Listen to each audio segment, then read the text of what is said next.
The readings for Friday, September 9th. The epistle reading comes from St. Paul's letter to the Galatians, chapter 4, verses 22 through 27. For it is written that Abraham had 2 sons, the one by a bondwoman and the other by a free woman.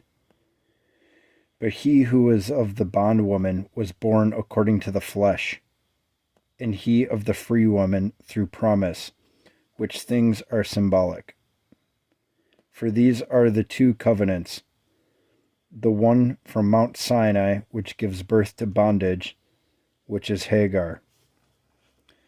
For this Hagar is Mount Sinai in Arabia, and corresponds to Jerusalem, which now is, and is in bondage with her children.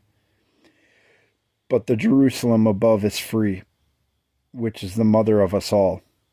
For it is written, Rejoice, O barren, you who do not bear.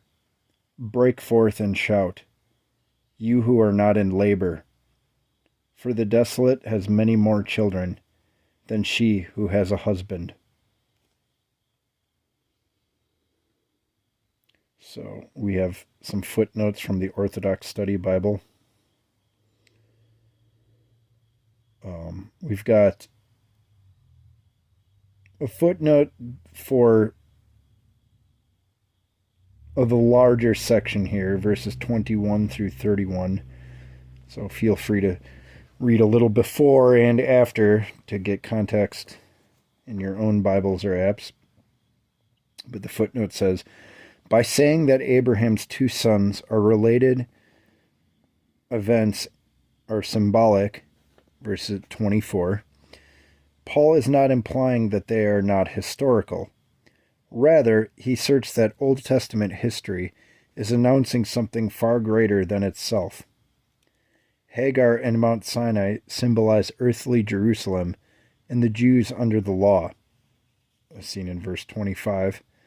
Sarah, the free woman, in verses 22 and 23, symbolizes the heavenly Jerusalem, that is, the church, in verse 26. The desolate are those in the church, especially the Gentiles. She who has a husband is Israel. See verse 27. Furthermore, Sarah is a type of Mary, the mother of God. For Sarah's son was born through promise.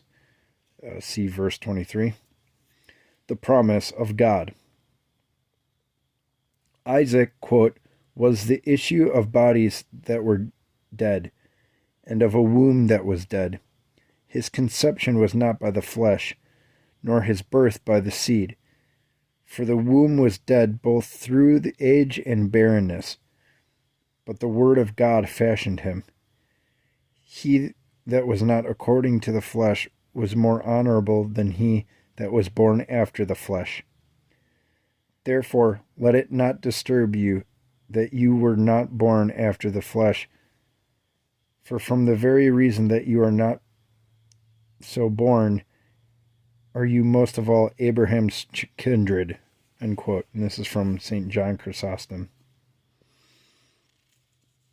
Furthermore, for this whole chunk, verses 22 through 31,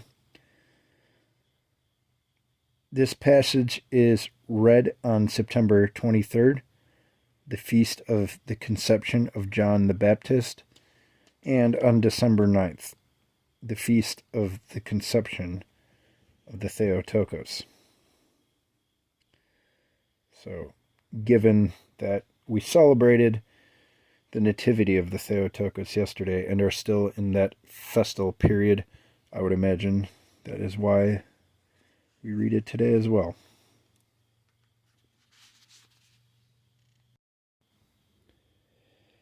And the gospel reading for today comes from the book of Luke, chapter 8, verses 16 through 21.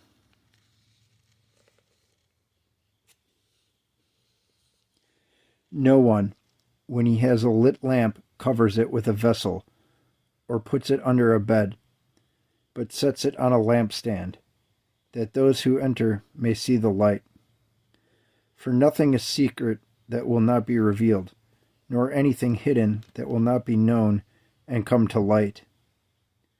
Therefore, take heed how you hear, for whoever has, to him more will be given, and whoever does not have, even what he seems to have will be taken from him. Then his mother and brothers came to him and could not approach him because of the crowd. And it was told him by some who said, "Your mother and your brothers are standing outside, deserving to see you." But he answered and said to them, "My mother and my brothers are these who hear the word of God and do it." Some footnotes for the Orthodox Study Bible.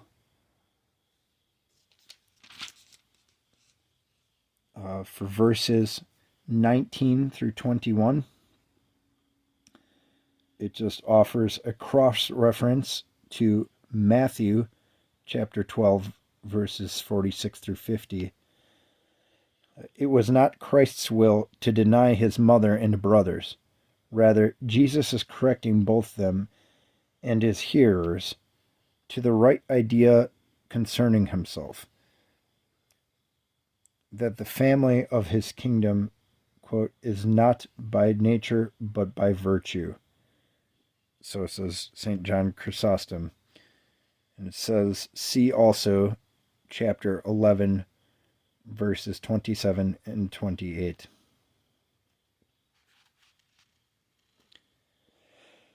That is it for today.